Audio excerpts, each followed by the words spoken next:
What's going on, folks? Do you own one of these round headlight Liberties and got a billion lights on in your dash? Usually at check engine lights, but the battery died on this sucker. So what we're gonna do is we went through some checks and stuff like that. Nothing really particular, made sure that all our fuses weren't blown, things of that nature. We're gonna undo the battery and I'm gonna show you how to remove that body control module fuse box right there, and we're gonna attempt, and I say attempt, to take it apart and fix it. You can send these out and have them fixed, but I'm gonna try to show you in this video how to do it, or at the very least put it in another video, me disassembling it, so you can see that. First thing we're gonna do is we're gonna disconnect the battery cables on the battery, shut the vehicle off, start taking off some of our kick panels, go to town. What's going on, folks? This is Clay with the Clay Way here in Muskegon, Michigan now. If this video is helpful, please consider subscribing, clicking the notification, sharing my videos. Give me them sweet old thumbs up. If you've got a question for me and it's automobile related, can't help you with that baby mama drama, but I may be able to help you fix your car. You can look me up on Clay's AC and Auto Repair on the Facebook Messenger. I certainly try to help everyone that I possibly can when I can. Remember, if anyone else can do it, I promise you, you can do it too. So let's get going, start tearing into this old Jeepster. 1, 2, 3. So now we're gonna disconnect the battery. This is done with the 10 millimeter socket or wrench and remove these. Just a word to the wise, when you go to reinstall these, see how clamped down that is? Well, it's on there tight, but it's on there just way too tight. All you have to do is snug these up and then take your hand, and if you can't move it back and forth, it doesn't need to be tightened anymore. If you ever run into this situation where it's all the way squeezed like that, you can take a little wood screw, put it in here with this loose, drive it down because this post is lead, and that will allow that to stay tight. Okay, taking our trim tool, we just quite simply put it up in the top of here, pry back on both sides.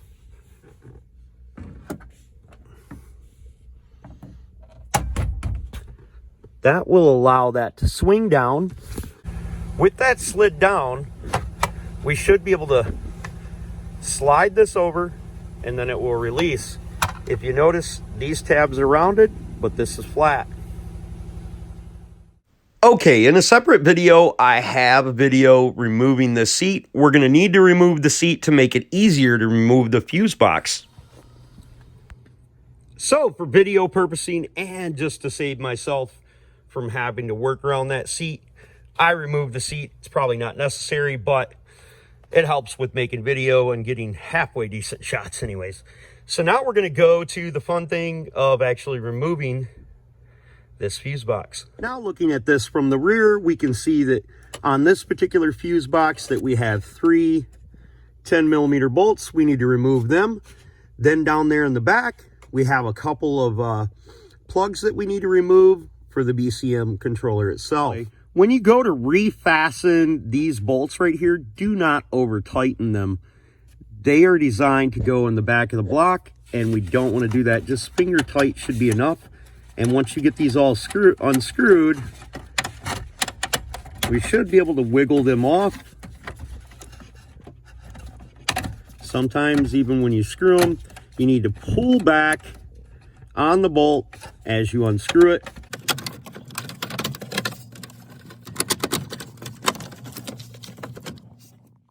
Now we're going to start removing the 2 electrical connectors connected to our BCM in the back. I will explain.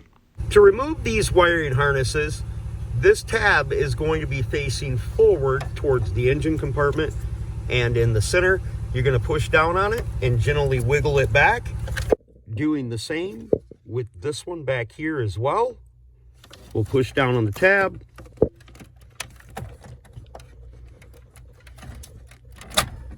And wiggle it out. So hindsight being 20/20 in my situation, I wish I would have left the 3 bolts that were in there first. Probably going to mix this around a little bit and show you the toughest bolt to get out, and you're going to want to take that out first because then the fuse box starts to bind on the bolt and makes it very difficult to remove. and it's already super difficult to remove. So the next bolt, or the bolt that we're going to remove, is Chrysler threw me for a loop. I thought they were 7mm, but they ended up being 8mm. And it's at the very top of the stinking fuse box, buried way inside. No fun. On the front side of the box, there's two 7mm or Phillips screws that we need to remove. All right, coming down here, we've got one 7mm bolt that we need to remove as well. And that is connected to this block right here, which is the base of the fuse box. Now, going back here and looking right up here, we can pull down on that, and by putting our wiring harnesses down here and out of our way, it will allow us to get to the next bolt that will not be fun. The last bolt located in our fuse box is right above the top, and it's positioned right about here. It does not look like it's going to be fun, and it should come out pretty easy for me. If you're using a regular ratchet, oh no, funnel, you might have a couple nasty words that come out of your mouth. So the only thing that I found that may possibly work is a deep well 7mm.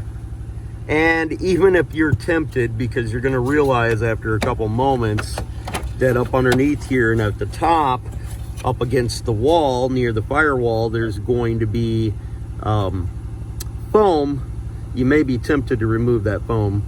I certainly was. And slowly but surely, I'll get that screw. There's always one stinking screw. This was not even that bad up until this moment. So by having the seat out of there, this actually contours up and gives us a place to lay our back when we lay down on the inside of this thing. Now the bolt that we have to get to is straight up right about here with these grooves in the thing, and I'm going to use the box in, and because I'm not going to really be able to show you the bolt till I actually get it out, and I've reached my hand up in there, and then I'll take the wrench and I'll get it about here, and I can turn it about this much every time. It's a real terrible spot, but it'll come out eventually. This is definitely not fun. I've been at it for about 15 minutes now, unscrewing this little bolt. Finally got it enough to where I can unscrew it by finger, I'm hoping. Phew. Okay, so how I unscrewed that with my finger was I took my fingertip and I took this, which is a washer and it spins, but I took it and I held it like that, and I just, yeah. And that finally unscrewed. I hope that was the screw that held the fuse box in. To make it easier to get the fuse box out, we need to disconnect the parking brake switch and remove it out of its holder. So in order to remove this, we want to get it out of the way so we don't have any issues. We're going to turn it clockwise, and behind here there's going to be two tabs that line up, and then it's going to pop out of the housing, and you can see that them tabs fit up inside there, right there. Now we want to flip it over, and it's easier to remove the wiring harness with it out, but you cannot reinstall it, or at least it didn't seem to want to reinstall with it with the wiring harness in. So you'll plug in the wiring harness when you go to replace it afterwards. We're going to pull this red collar over, which is the lock, and then we're going to push down on this tab right here and remove the wiring harness. Now that we've got the 4 screws out of there, you can push forward on it and hopefully figure a way to finagle this thing out of here. Ugh. It's just this tab on the bottom right here. It's holding me up. It's hitting up on a lot of different things, so yeah, that's what it is. Pull the bottom out. Not really doing anything too violent. I may end up trying to figure out how to get this black piece off the bottom of this. Here, I'm sure it's held on by some kind of tab right here. Yeah, it looks like there's a little tab lock right there. Hopefully we can slide that off of there with two hands. Which I would think so. Either it comes towards us or goes forward, which it probably goes forward. So with that in this position, we're going to take a long screwdriver and stick it down there. And then as we stick it down there and we pull the clip back like that, we're going to take our other hand and we're going to push forward on the clip toward the firewall. So I slid that right off of there, which will allow me to be able to move this around a little bit freer and get her out of the way. Now, hopefully with that out of the way, we can finagle this thing out. I'll let you know. I'm gonna use both hands to get it out of here so I don't damage it, and I'll show you the positions that I put it to get it out. I'm gonna remove this relay up here in the top corner right there, and we'll put that back in right away once we get it out of here, just so we know that that's where it goes. We don't forget, and hopefully I can finagle this thing out of here somehow. So pushing the unit up, pushing it over, moving this wiring harness out of my way.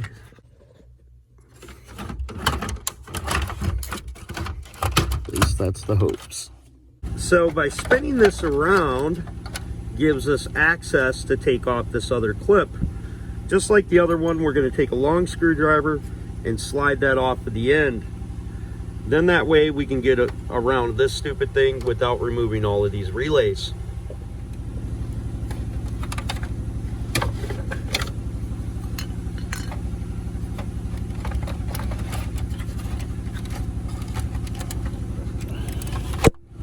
Voila, she's out. So I had a little bit of trouble and I removed this relay right here, which allowed me to get this up underneath here, and it's still not super easy to get in there, but if I rock it just a little bit like this and move it in these areas right here, I can start getting it around and getting it inside there.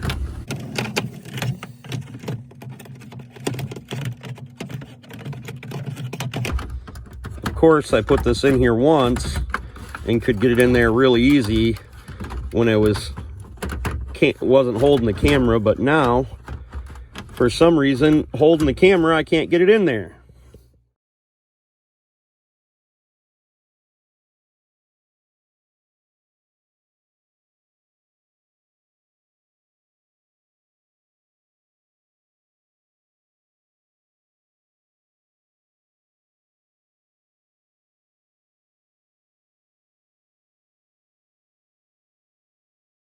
Before I started working on this,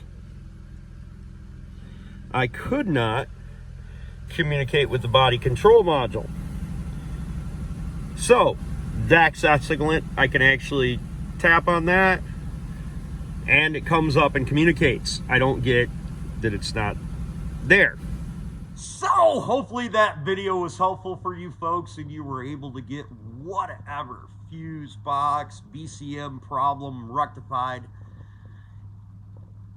And if it was, please consider subscribing, clicking the notification, sharing my videos, and giving me them sweet old thumbs up. And if you want to help the channel out, you can probably either donate, but if you want to do something that don't cost you anything, just at nighttime, put on one of the sweet Clayway playlists, turn that old volume down so you don't have to hear this mouth hole run. That helps us a great deal.